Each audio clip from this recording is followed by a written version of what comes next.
it was reported recently, and it's in the open press, that the Iranians have begun enriching uranium to weapons-grade plutonium. For your audience, this means that it's enriched to 20% or more, and the plutonium then is capable of being utilized in making bombs for warheads on missiles or dropping from airplanes or whatever. This is not an accident. The Iranians have restrained themselves in the past. They've kept well below those levels. They're now actively making that plutonium. I have very, very little doubt in my mind that they can transform that plutonium into nuclear weapons. At the same time, the Turks know, and have known this for a long time, that if they were ever in the position where they felt they were going to be directly threatened by another nation with a nuclear weapon, and in the Middle East, everybody assumes that's Israel, that Pakistan would provide nuclear warheads that could be utilized by the Turks. These developments are huge and get no attention.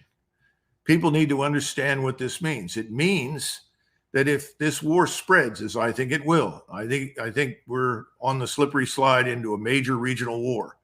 The Houthis, Hezbollah, the militias are symptomatic of where I think we're headed. I think that Washington wants desperately war with Iran. And I think there are enough people who are careless and don't really understand the region, don't understand the facts, are beating the drums for it. And all of these things point to a disaster that we really don't want to confront. But no one in the White House is addressing this. No one is standing up in front of the American people and saying, look, this is very serious. This is beyond the usual Arab-Israeli conflict. This is not something that lasts for a few weeks and then ends and results in some sort of treaty or a new agreement or a change in the border. This has become a war for the existence of Israel on the one hand, and a war for the existence of the Arabs and Muslims in the region on the other. This is not exclusively Mr. Netanyahu's problem. Mr. Netanyahu said this is existential. Either we win or we're finished. Well, that dangerous attitude has been adopted by the people that surround him. And I don't think we can bribe them to stop. I don't think we can bully them into stopping. And I think if we become involved, we put a lot of things at risk, ourselves, our installations. Remember, you have a total, I think, of roughly 57,000 American servicemen in the region. You have between Syria, Iraq, Kuwait, Qatar, Bahrain, probably almost 30,000. The other 20,000 are distributed in those other areas in Jordan and elsewhere. They will be at serious risk. And we cannot protect everyone everywhere all of the time, particularly when we're trying to protect Israel. So there has to be some more thorough analysis and thinking about the implications of our actions and the actions of our Israeli friends. And I'm just not seeing it. What I see is more emotion and very little rational calculus. Because you see a president on the cusp of a re-election, which he thinks will not succeed unless he can be a wartime president. If I could be so bold as to attempt to finish your thought. Well, you and I know that did not turn out to be the case for Lyndon Johnson. Right. I don't think it was the case for Harry Truman. FDR died while he was in office.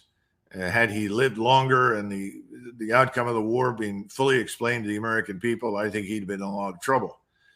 That's water under the bridge. I think the opposite is true. I think the left and Joe Biden know that Joe Biden is not going to run again. And if he does, he's not going to win. So I think they are similar in some respects to Mr. Netanyahu. They want to leverage their control and dominance politically, militarily, economically over us and the rest of the world to reshape the region to their satisfaction.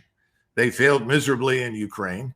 They're going to make noises. We're sending small numbers of troops to northern Finland and northern Sweden. We're stoking the fires of fear in Scandinavia and Germany by telling everyone war with Russia is coming, which is only if we attack Russia. And no one there wants to do that. It's all nonsense. But I see the same sort of mentality driving us down this sort of one-way street to disaster into a fight that we can avoid and don't need to fight.